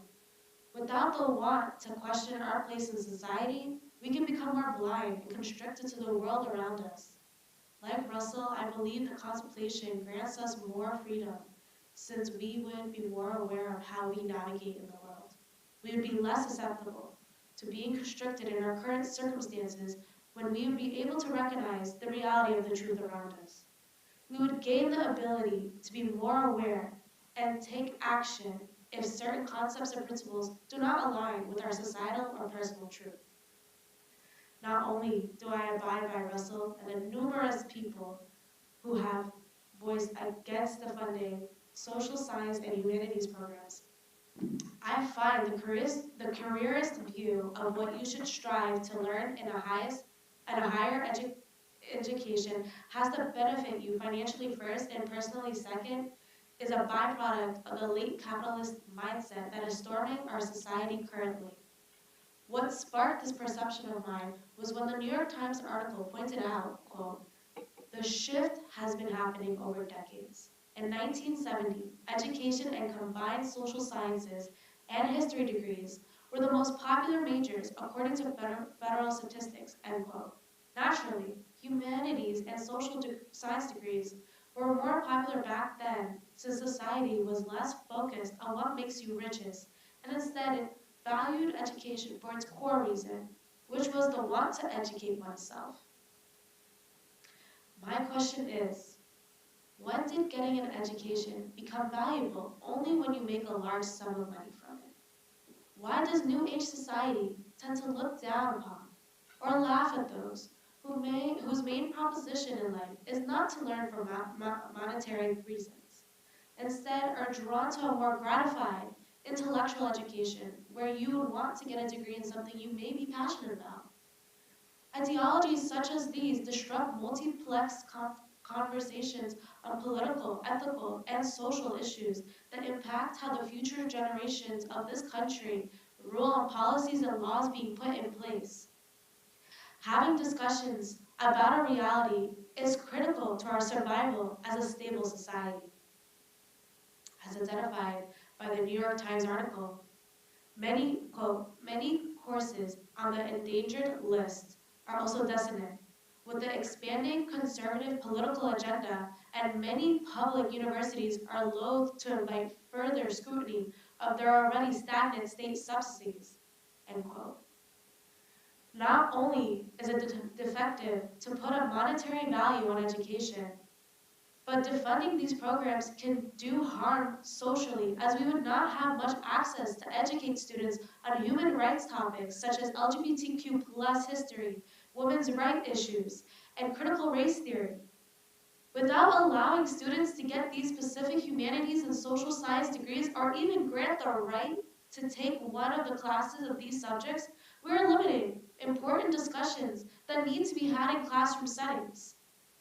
In the absence of these classes, we lose opportunity to teach the future students about different hardships and lives people lead from different backgrounds. This may lead individuals to advocate for views and politicians that restrict the rights of many minority groups that are still on trial today due to ongoing prejudices and lack of awareness. Russell would agree that being educated on intellectual matters would liberate us in a way. If we use our knowledge in gaining skills to interpret the world from a higher intellectual level, as Russell further explains, the mind which has become accustomed to the freedom and impartiality of philosophic contemplation will preserve something of the same freedom and impartiality in the world of action and emotion, end quote. I stand by Russell when stating, we need room for intellectual discussions and teachings, because knowledge is needed to gain our judgment as the reason we can only judge as much as we know. Social science and humanities degrees are not solely for interest. They can help create awareness and change in the world by encouraging others to have conversations about complex cultures, ideas, nuances, and integral history.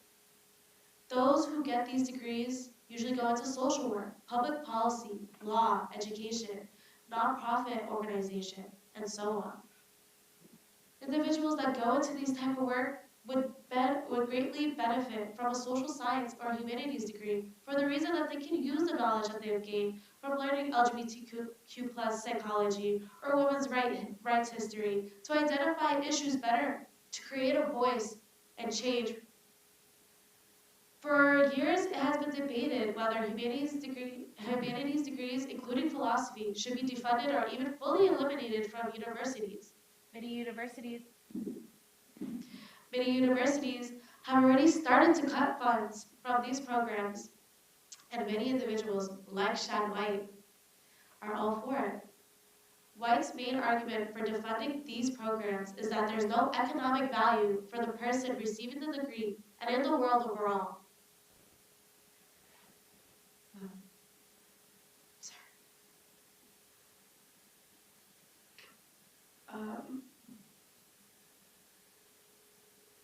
White believes we should focus more on practical degrees, such as engineering and business, rather than philosophy and other studies, because practical degrees have higher salaries and more extensive work opportunities.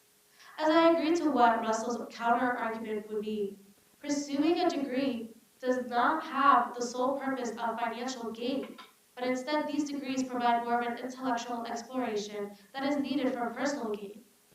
When we are able to answer our own philosophical questions, we begin to understand the significance of our lives as in relation to the universe on a larger scale.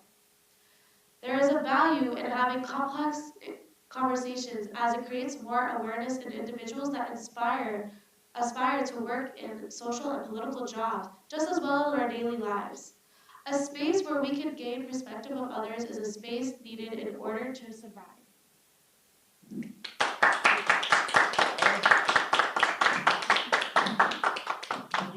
can stay, and Francesca can join us. Be careful, share.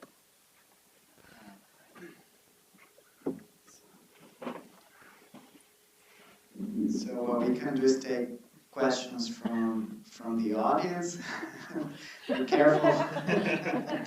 And Nicole and Francesca can answer.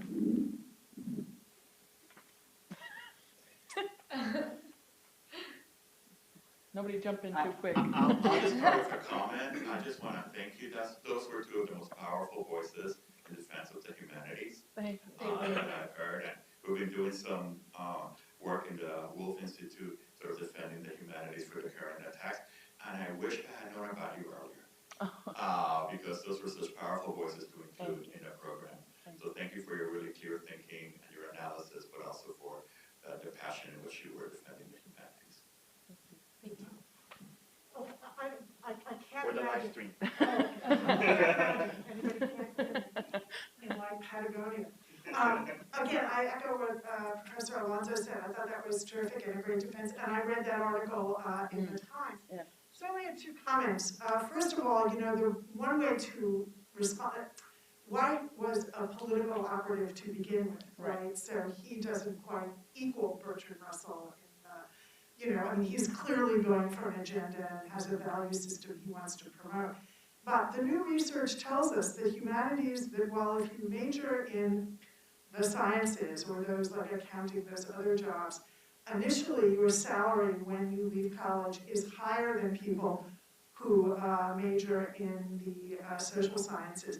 But in fact, within 10 years, it equals and exceeds it.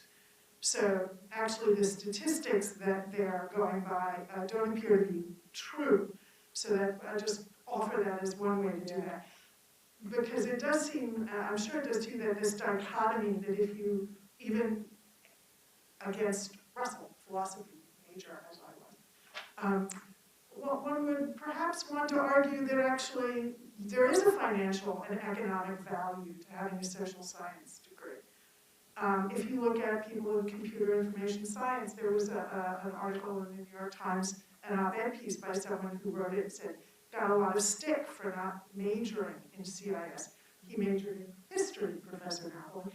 And what he discovered in his CIS job was that when the boss came in and said, hi, we have this problem that one of our clients needs it solved, he was the only person in the room, given his history background, who was able to say, okay, now that we have a problem, how do we take it apart? How do we identify what the real problem is? How do we organize to fix it? And his piece was a defense of social science and humanities majors in the face of all of these scientific degrees. So I think there's a lot of ways to go with this, to meet these people on their own petard, as it were, without having to say, and yes, there's also a virtue to thinking existentially or clearly about this. So.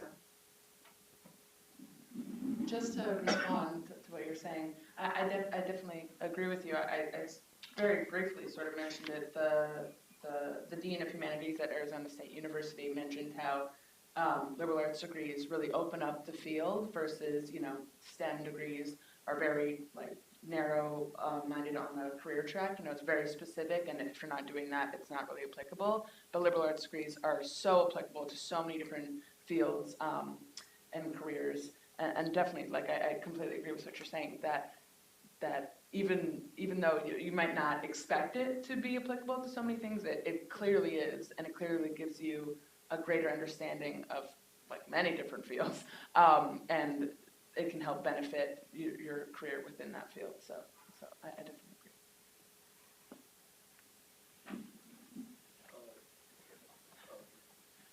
I'll just add another comment.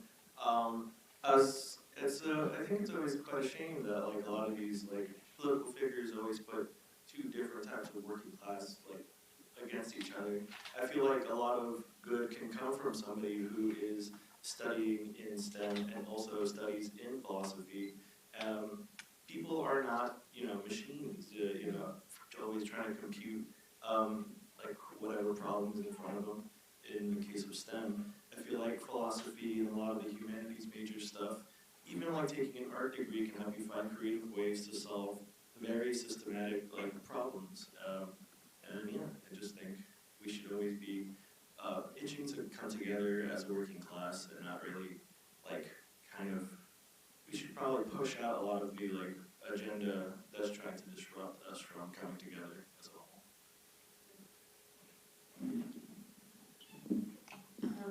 No, I totally agree with that. As someone who I have a multiplex kind of major, minor. I'm a philosophy major with a minor in marketing and digital art. So you can say I've kind of seen all different types of like intellectual studies and practical studies in a sense. And I find that the most riveting knowledge that I've learned was through my philosophical classes, because it gave me that space to think outside of the box, to, as you said, be in a room full of marketing business majors and have that intellectual mindset where I say, where can I go further with this, or outside of the box, or solve this issue how no other would. Philosophy really gives you that skill where you're able to kind of question yourself, but in return, question the world around you. Yeah, I agree as well, especially on your point on not wanting to separate the two. Like, I think STEM majors and STEM jobs are wildly important and extremely valuable. I just think that, yeah, exactly. Like, we shouldn't separate them and say like, oh, well, these are valuable and these are not. I think it's greatly important to, twine those two together. I personally think that at least an introductory philosophy class should be a requirement for all majors. Just, Professor Campos agrees. One, just, because it does help you, at least on a very surface level, begin to think critically past, any other sort of critical thinking you've encountered before. And also could really just spark interest in philosophy as a whole, and I think it's such an important field. So yeah, I definitely agree with you that STEM majors are incredibly important, and I support all STEM majors being STEM. But I do also think that it's important that they also have a liberal arts education to back up that STEM education. Otherwise, it can become too narrow-minded, I feel. Good morning. Full disclosure, I've collected a couple of these philosophy degrees. My question is, what about specialization? What would be wrong? This is sort of a devil's advocate question, I suppose, but what would be wrong with, college, university, offering one or two classes? They have an ethics course for the business majors. They have an intro to philosophy class for everyone else. But then there's, like, say, a state system. SUNY Buffalo does STEM and engineering. Binghamton gets to do the humanities, and Albany gets to do the social sciences. And then there's a smattering of classes. What would be wrong with that sort of system? Where, it's answering Chad White's question. Let's defund humanities because they're worthless according to him. But really, what that means is, we're not going to spread our state budget around to, Binghamton, Albany, and Buffalo. We'll just, we'll put all the humanities budget just in Binghamton, or whichever one I said. What would you say to that approach? Well, the whole point of wanting an introductory philosophy class, or even giving students the resource to delve in more into humanities and social science programs, is to further explore themselves. Let's say we have schools solely for STEM degrees, schools solely for arts degrees, and all of that. How would they be able to explore more into these social science and humanities classes, or just philosophy in general, if they haven't gotten a taste of it?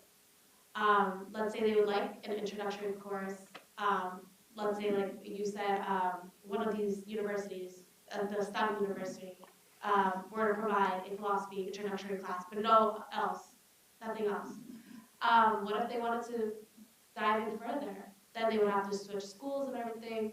I think that we should have a university such as Brooklyn College. We offer a variety of programs. And as someone who, I didn't claim my major to be philosophy until my junior year of college, because I was too busy finding myself. And that's what philosophy is all about. That's what social science, that's what humanities is all about. It's about figuring out where you stand, what you stand with. Figure out yourself, figuring out the world around you. And I think that's crucial for STEM and art majors also because, again, like Francesco said, it becomes very narrow-minded when you don't have these spaces, these opportunities to have conversations like these, to have conversations where you can figure yourself out, essentially. Yeah, I mean, I definitely agree with Nicole, and I think it goes back to my answer for Fabian before about how important it is to connect like the two fields, you know, the humanities and STEM programs or business, you know, more of these career track fields. Because, you know, while an introductory course, like I said, to philosophy should, I believe, be mandatory or required, that's really just a drop in the bucket. You know, that's really just the first step. I think it's important, yeah, to give students the opportunity to go further with that education if they want to. I think it, like we mentioned ethics and business, you know, I think all business majors should be required to take more than just one ethics course. You know, I think it should be almost like a dual major. I think that's sort of my opinion, is that these things really should go hand in hand, and we consider them so separate, but they're so crucial, especially for STEM and business majors, things like that, economics majors that really do a lot of the time control the way society like is formed and continues, and like the way policy works, and you know, all of that. They really have great impact on society. I think it's crucial for them to have even more than just an introductory class or you know, introduction to philosophy and the humanities. Since Gaston didn't wrest the microphone from my hand, can I share an anecdote from my previous life? I worked for an environmental engineering company way back when in Boston, and the boss man of that company, the owner, he said regularly, you know, obviously, you know, the people he's hiring, the engineers and scientists, they need to have, you know, science education, you know, because you have to start from somewhere. But he made it really clear from an economic point of view, from a business owner's point of view, I can teach, I can put effort into teaching science skills, I can teach engineering skills, I can expand their knowledge and abilities in engineering. I can't teach them how to write, I can't teach them how to think, I can't teach them how to solve problems. So it was basically he expected all the employees he was hiring, he expected them to have those skills, that set of skills. Science he could handle. That's basically, he looked at the science part of this company, which was, you know, 99% of the company, as something that could be created in the business. It's all the other stuff that he was like, they have to come with it. I can't provide that. Yeah, it's so forgotten about, but it's so crucial. You know, we think, oh, everyone knows how to write or, you know, think critically, but really they don't. They have to be taught. So it's so disappointing and discouraging that the people are trying to cut those programs. Others. I think everyone's fine.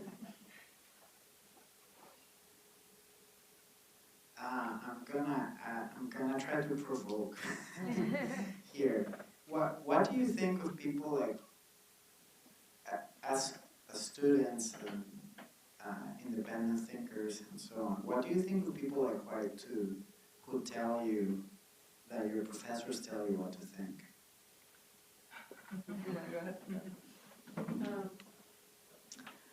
I think that's just a lot of BS, in my opinion. Because if we had our professors telling us what to think, how are we going on furthering our education and making up our own thoughts and emotions and feelings? I've poured my emotions into this paper. I wasn't dictated by anyone to tell me what to write. We have a collective of students in our society who feel just as we do. We don't have like propaganda that's in our classrooms. It's just we're students. A lot of us come from working class families, come from different backgrounds that want spaces where we can be heard. And we meet professors in college that hear us. And with having social science and humanities classes, it gives that safe space for students to be heard. These aren't ideologies, propaganda that are being set by the far left or the far right, whatever political stand you might be. This is us exploring our reality and coming to terms with what we may not like and what we may like. Yeah, I also, it's so like ironic, or there's such a disconnect there when it comes to, especially philosophy, but humanities in general, but especially philosophy, because such like at least my main takeaway from philosophy is really the critical thinking skills that you gain in philosophy classes, and the idea that someone could push ideology will also, at least if they're doing it successfully teaching critical thinking. That doesn't really work. You can't learn how to think critically and then also be swayed by your teacher just sharing their opinions on something.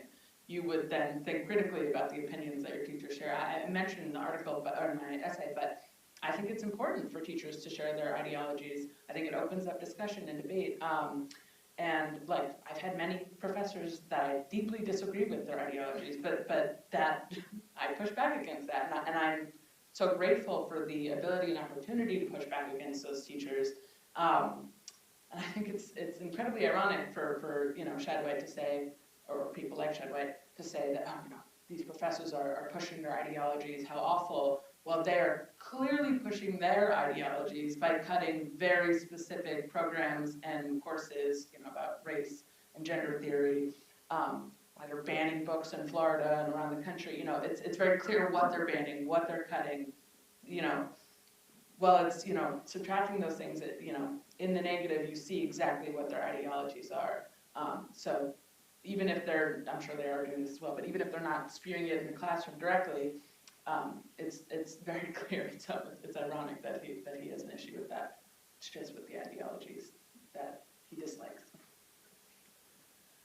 If I may be allowed to reflect back what I think I learned from your presentations is that philosophy and the humanities more broadly are basically freedom. They represent literally the freedom to think, to learn, to challenge, to question, to approach your life the way you want to live it. Is that a fair assessment of what you guys wanted to present? I think so. I think it at least opens up your mind to be able to understand or question how you want to live in the world. Maybe it doesn't give you the answers. Like I'm saying, philosophy, Bertrand Russell specifically thinks that, philosophy lies in the uncertainty, and that once you have a certain answer, then it's no longer philosophy, you're doing something else. Which is, what I love about philosophy is that philosophy is the question. So yeah, I think it is about freedom. He talks about expanding your mind and expanding the self, which in a sense is freedom because it frees you from these preconceived notions and ideas. I definitely agree with that. Yeah, I think it frees you from these ideas, which then opens up and allows you to question or think about the way you want to live in the world and the world you want to live in. Yeah, to refer back to my paper, Russell says over time and time again, in order to have a stable society, it is crucial in our survival to look at the reality around us and to ask these complex questions. So in a way, it is very liberating to honestly be able to ask these questions where there are parts of the world you're not able to.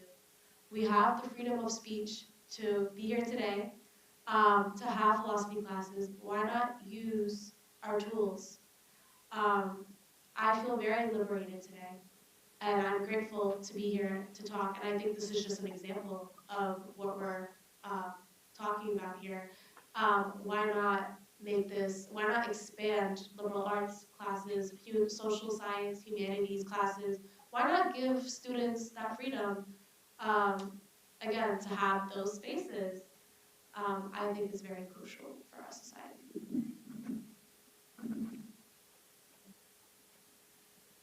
I think the New York Times should publish you. I